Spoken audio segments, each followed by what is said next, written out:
Okay, good morning mga idol. At tayo ay higpit ng kadina natin. Medyo lundo na siya. Kaya pakita ko sa inyo kung paano yung paghigpit yan. Mga idol, kung isa ka sa nangangarap na maging isang excavator operator, tara, samahan mo ako kung ano ang aking gagawin para matutunan mo mga idol.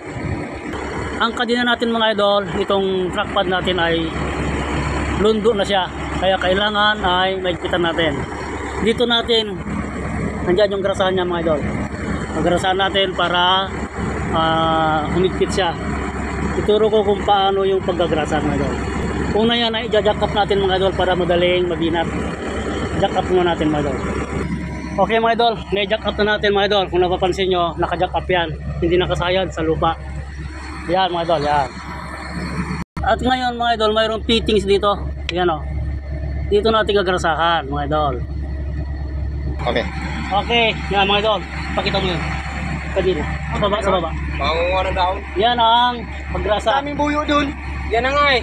Para sa banda. humigpit yung ating baba. kadina. Kung papunta ka doon bandang kaliwa, may yung ating track pad. nandun yung mga buyo. Pause mo. So sabi sa yung maraming buyo doon. Anong tagarapay dan? Yan mga idol. Habang ginagrasahan, ay paikutin natin ang track pad para mas madali ang pagkagrasa. Yan.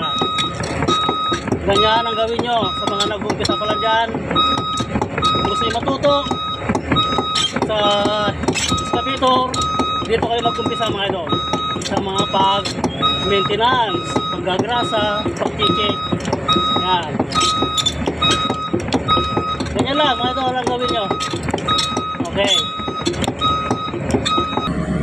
Yan mga idol, normal. Medyo ano na siya ng konti. Huwag lang masyadong mahigpit. Yan. Yan lang mga idol. Para maayos yung inyong hindi pagmumulan ng diskaril. Yan ang tamang niya. Hindi siya nakasagad na nakaunat. Mayroong play na konti. Yan. Okay mga idol, sa kabila naman tayo. Medyo lundo na rin sa kabila. Kaya kailangan natin na kailangan i-jack up natin palagi. Yun. Yan mga idol, maangat yung kadina. Yan. Di ba? Habang ginagrasahan natin ay umaangat yan. Pero mas maganda kung ikinapaikot, mas madali. Yan, para may katulong yung pagtulak na ang grasa. Pero okay naman, matigas na lang. Yan mga idol. Ganyan lang, sa mga gusto matuto, kailangan matuto muna sa mga paggagrasa. Okay mga idol. Yan mga idol, maayos ang ating kadina. Binat na siya. Yan.